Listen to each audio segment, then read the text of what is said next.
Hi dears, എല്ലാവർക്കും നമസ്കാരം. മഴ തോരും മുൻപേ സീരിയലിൻ്റെ ഇനി വരാനിരിക്കുന്ന ഒരു ഗംഭീരമായിട്ടുള്ള വിശേഷത്തിലേക്ക് എല്ലാ കൂട്ടുകാർക്കും സ്വാഗതം കേട്ടോ.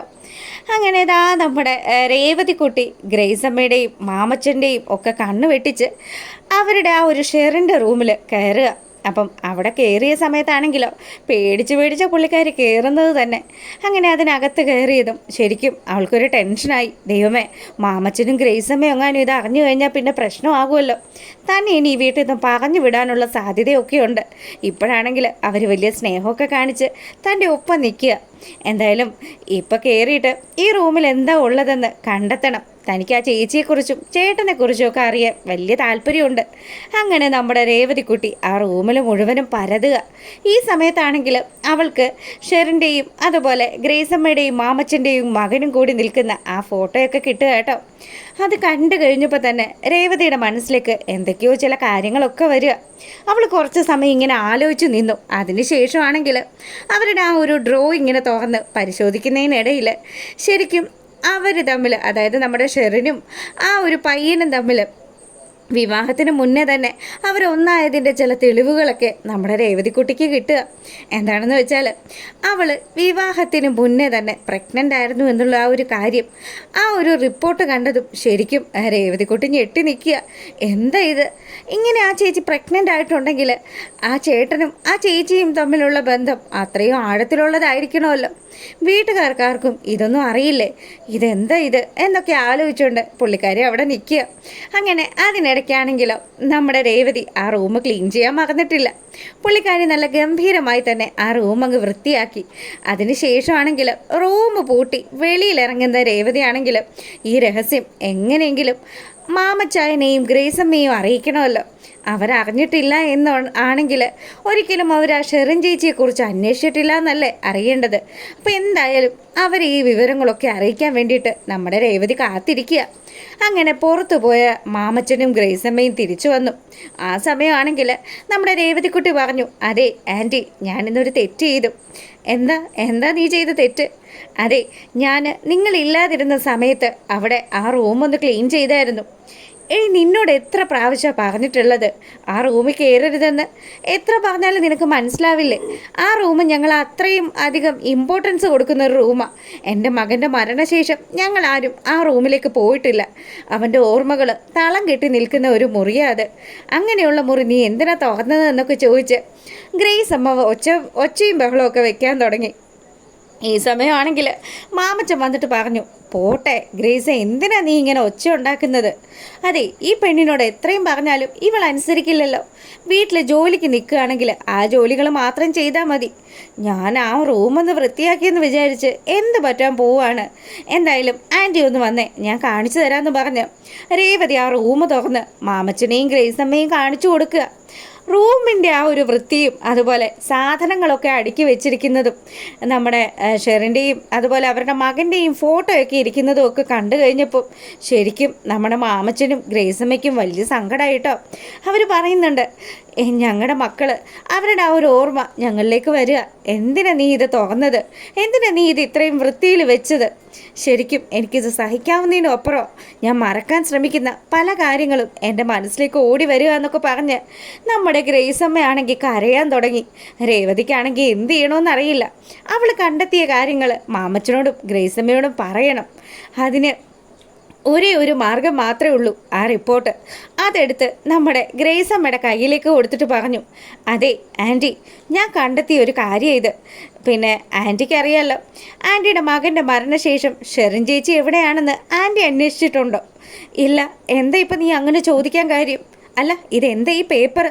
ആൻറ്റി, ഞാൻ പറയുന്നതൊന്ന് കേക്ക്. ആൻറ്റിയുടെ മോനും അതുപോലെ ഷെറിൻ ചേച്ചിയും തമ്മിലുള്ള ബന്ധം, ആ ബന്ധത്തിൽ ഒരു കുഞ്ഞ് ജനിക്കുകയും കൂടി ചെയ്തിട്ടുണ്ട്. എന്തൊക്കെയാണ് നീ പറയുന്നത്? രേവതിക്കുട്ടി കുറച്ച് കൂടുന്നുണ്ട് കേട്ടോ. അങ്ങനെയൊക്കെ പറഞ്ഞ് നമ്മുടെ ഗ്രേസ് അമ്മ രേവതിയെ ശകാരിക്കുക. അപ്പോൾ രേവതി പറയുന്നുണ്ട്, അല്ല ആൻറ്റി, ആൻറ്റിയുടെ കയ്യിലിരിക്കുന്ന ആ റിപ്പോർട്ടൊന്ന് പരിശോധിച്ച് നോക്ക്. ആ ചേച്ചി പ്രഗ്നൻ്റ് ആയിരുന്നു. അപ്പം ആ ചേച്ചി ഇനിയിപ്പം എവിടെയോ ഉള്ളത്? മോൻ്റെ മരണശേഷം ആ ചേച്ചിയെക്കുറിച്ച് ആൻറ്റിയോ അങ്കിളും ഒന്നും അന്വേഷിച്ചില്ലേന്ന് ചോദിച്ചു. അത് പിന്നെ ഞങ്ങൾ അവൻ മരിച്ചതിന് ശേഷം ഞങ്ങളാകെ തകർന്നു പോയില്ലേ മോളെ. അതിനുശേഷം ഞങ്ങൾ ആരെയും കുറിച്ചും ഒന്നും തിരക്കിയിട്ടില്ല. എൻ്റെ ആൻറ്റി അങ്ങനെ ആൻറ്റിക്കും ആൻറ്റിയുടെ മാമച്ചായനും ഓമനിക്കാനായിട്ട് ഒരു കുഞ്ഞിനെ തന്നിട്ടാണ് മകൻ പോയിരിക്കുന്നത്. അങ്ങനെ നമുക്ക് വിശ്വസിച്ചാൽ എന്താ തെറ്റ്? മോളെ, നീ പറയുന്നതൊക്കെ സത്യമാണെങ്കിൽ ദേ ഇപ്പം ഞങ്ങൾ അന്വേഷിക്കാൻ പോവാം.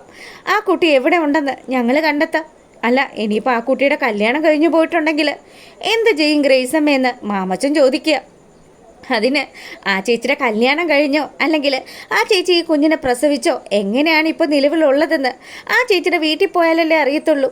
അതിനൊരു കാര്യം ചെയ്, ആ ചേച്ചി എവിടെയുള്ളതാണെന്നും അവരുടെ കുടുംബക്കാരെയൊക്കെ നിങ്ങൾക്ക് അറിയാവുന്നതല്ലേ. അങ്ങനെയാണെങ്കിൽ ദേ നാളെ തന്നെ അവരുടെ വീട്ടിലേക്ക് പോകണം.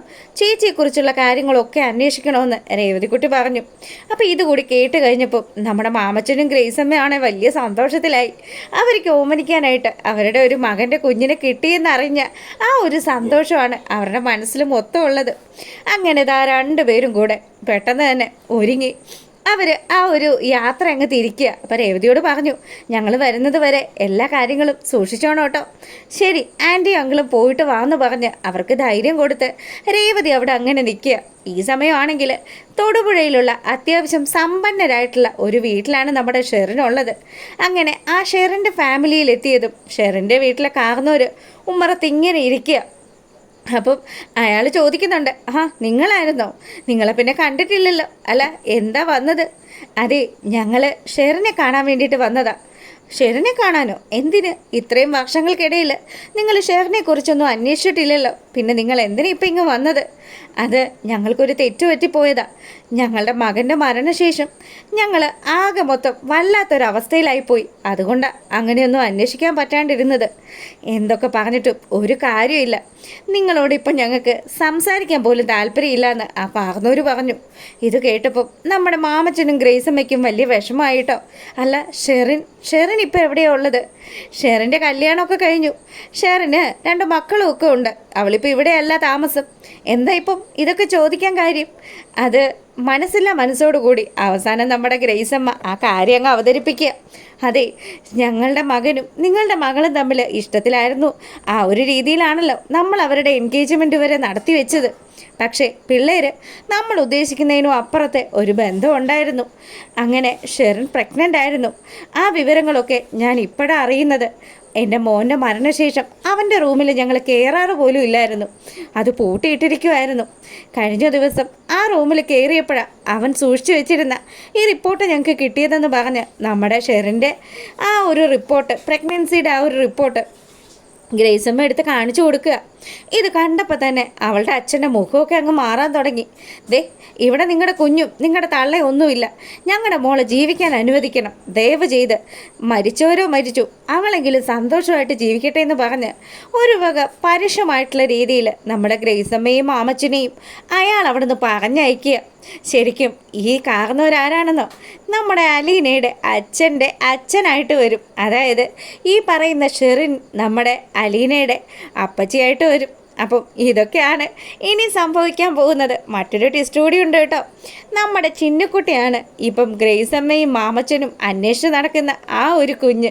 എന്തായാലും ഇതിൻ്റെ വിശേഷങ്ങളൊക്കെ അപ്ലോഡ് ചെയ്യുന്നതായിരിക്കും. അപ്പോൾ നിങ്ങൾക്ക് ഈ വീഡിയോ ഇഷ്ടമായിട്ടുണ്ടെങ്കിൽ ഒന്ന് ലൈക്ക് ചെയ്യണം കേട്ടോ. എല്ലാവരുടെയും സപ്പോർട്ട് നമ്മൾ പ്രതീക്ഷിക്കുന്നുണ്ട്. സബ്സ്ക്രൈബ് ചെയ്ത് കാണാത്തവരൊക്കെ ഒന്ന് സബ്സ്ക്രൈബ് ചെയ്തുകൂടെ സപ്പോർട്ട് ചെയ്തേക്കുക. അപ്പോൾ എല്ലാവർക്കും നല്ലൊരു രാത്രി ആശംസിച്ചിട്ട് ഇന്നത്തെ വീഡിയോ വൈൻഡപ്പ് ചെയ്യാണ്. അപ്പോൾ ഓക്കെ, താങ്ക്